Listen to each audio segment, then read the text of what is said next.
Bonjour à tous, c'est Roland pour une nouvelle analyse technique. Ce soir on va voir la paire, pas la paire justement, on va voir le pétrole. Puisque là sur le Forex, il n'y a pas grand chose à dire. Il y a beaucoup de paires contre le yen qui font vraiment un peu n'importe quoi.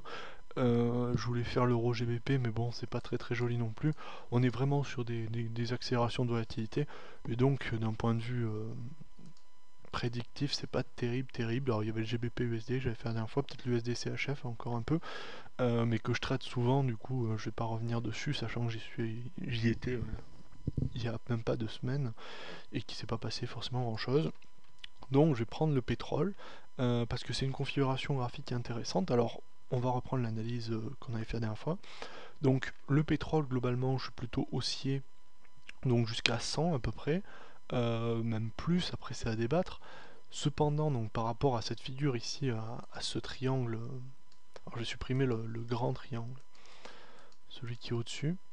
Voilà, donc on est sorti à la hausse, puis on a eu une phase de retracement ici, et ensuite eh bien, on a rebondi non pas sur la résistance, l'ancienne résistance, mais sur le support authentique pour reprendre une accélération baissière ensuite. Donc scénario pour l'instant plutôt classique, et là on est en train de buter donc sur la zone de support actuelle autour de 97,5. Donc j'étais haussier jusqu'à 97,5 la dernière fois, donc pour l'instant ça sort bien. Donc là vous voyez cette zone de résistance. Alors est-ce que ça va durer? Est-ce qu'on va rester bloqué dessus? Alors si on trace comme ça cette zone de résistance, on s'aperçoit qu'on a véritablement l'apparition finalement d'une autre figure ici. Donc en supprimant la résistance, c'est d'un triangle ascendant ici, donc puisque bon ascendant on pourrait dire que c'est un triangle symétrique encore une fois sous cette condition là. Donc voilà, on va plutôt tracer ça comme ça, ce sera plus propre. On est sur un triangle symétrique avec une résistance qui a une pente plutôt douce. Cependant, ça reste un triangle, alors je remets un petit peu les choses propres, voilà. Et on est sur la résistance actuelle. Donc, pour l'heure, après cette accélération haussière, vous voyez l'accélération des derniers jours, on a eu une forte pression haussière, puis après ça s'est ralenti. La dernière bougie donc du 29,03 est complètement plate, alors ça doit s'expliquer économiquement, je pense pas que ça soit une bougie avec 10 pips à l'intérieur. Je pense qu'il y a dû y avoir quelque chose, je sais pas ce que c'était, je vais pas vérifier. Et aujourd'hui, donc, on a une reprise baissière pour l'heure, il est que 18h32, avec pas mal de volatilité, ça bouge beaucoup. Maintenant, je ne sais pas si ça va rester baissier. En tout cas, si ça passe, si à la fin de la séance, on n'est pas au-dessus de cette résistance haussière, si on reste sur une bougie rouge comme ça, qui avale les deux dernières, je vais passer baissier à court terme. Alors, jusqu'où, c'est difficile à dire parce qu'on est dans un triangle. Vous voyez que le dollar, le pétrole dans l'ensemble, depuis, euh, je vais élargir un petit peu, voilà, depuis 2 ans à peu près, c'est consolidation dans la consolidation perpétuellement, quoi. On est toujours euh, dans de la consolidation. Vous voyez ici, c'est toujours ça se resserre toujours davantage, ce qui me laisse à penser que il faut faire attention sur les objectifs. Il ne faut pas chercher trop haut dans la mesure où à chaque fois, vous voyez, les supports, enfin les rebonds se font avant les supports importants, quoi. Toujours les résistances, les rebonds baissiers de la même façon.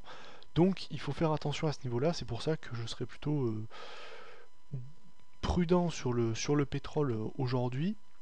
Alors, à mon avis, si ça reste comme ça, on devrait retracer jusqu'à 95 dans un premier temps, ça me paraît tout à fait logique.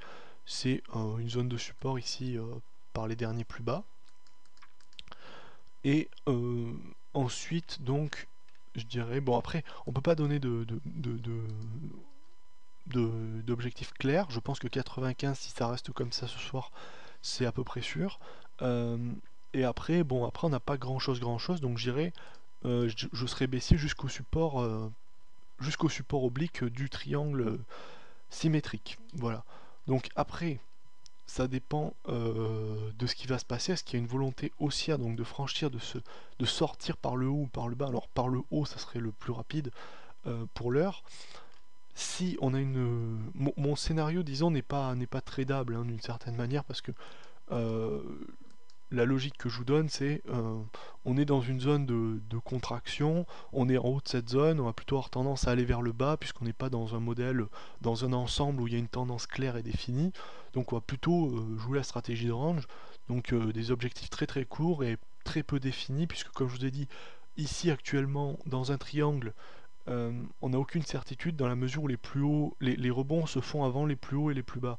Donc on ne peut pas vraiment définir d'objectif clair. Si c'était un rectangle à la place, on pourrait être beaucoup plus décisif, mais là, il n'y a pas vraiment de, de clarté dans les objectifs. Alors, on peut à mon avis aller chercher jusqu'au centre du triangle. Ici, il y a une zone de résistance support assez importante sur ces niveaux-là. Donc entre 94,7 et 93,5, il y a pas mal de niveaux de support résistance. Ça, dans la mesure, si ça part à la hausse, ça ira jusqu'à cette zone et puis après ça repartira au-dessus. Donc d'un point de vue tradable, j'ai pas de scénario particulier, je suis baissier sur les 2-3 prochains jours, enfin sur la semaine disons. Par contre après j'ai pas de scénario clair pour la sortie, il faudra attendre vraiment la sortie du triangle symétrique pour se donner de nouveaux objectifs. Et ça ne définit pas non plus nécessairement des objectifs clairs, puisque comme je l'ai dit, il y a plein de supports au-dessus, enfin de supports en dessous et de résistance au-dessus, et le mouvement n'est pas clair, on n'a pas de tendance définie, donc c'est pas non plus parce qu'on va sortir de ce triangle symétrique qu'on pourra donner des objectifs clairs, notamment en admettant qu'on passe au-dessus de la résistance oblique. On a toujours un support très très fort horizontal, résistance horizontale, pardon, ici à 98,2 à peu près, qui ne va pas nécessairement être franchi. Et ça donnerait alors lieu à une figure plutôt de triangle ascendant comme je le définissais tout à l'heure. Donc il faut être prudent dans le cas d'un retour haussier juste après demain. Donc si demain on a une reprise haussière forte, ça dépend de comment elle est bien entendu, mais je pense qu'on ne peut pas être haussier en dessous de 98, de 98. Je pense qu'à 98 on peut être haussier, au-dessus je dirais, en dessous on est vraiment dans l'indécision. Donc mon scénario dans la dynamique de contracture actuelle va plutôt être baissier, disons jusqu'à 80, 95, un petit peu en dessous. Après je peux pas définir plus loin, si ce n'est on peut dire que ça va arriver jusqu'au support oblique, mais comme vous voyez c'est quand même une pente, et donc par essence c'est pas un niveau fixe, s'il faut ça y arrivera dans un certain temps, et à ce moment là on sera à 95. Voilà. Donc avis baissier sur le pétrole, mais pas défini de manière lointaine dans les objectifs, et attention, si on a une reprise haussière, il faut être méfiant sur comment elle s'organise, et si elle est véritablement valide. Déjà, à voir si on est au-dessus de 98, déjà ça sera un bon indicateur. Après, on verra au-dessus, il y a encore d'autres niveaux. Au niveau de 100, il y a des doutes aussi. Voilà, donc comme je répète, avis baissier à court terme, et dans le cas d'une reprise haussière, donc d'une reprise de volatilité, une grosse accélération haussière derrière, oui, accélération haussière, il faudra être méfiant, attendre un pullback, ne pas chercher trop loin les objectifs, parce qu'ici les figures chartistes ne sont pas les objectifs des figures ne sont pas souvent respectés dans la configuration actuelle du pétrole, donc il faudra faire attention. Voilà, j'espère que cette vidéo vous aura intéressé et je vous dis à la prochaine.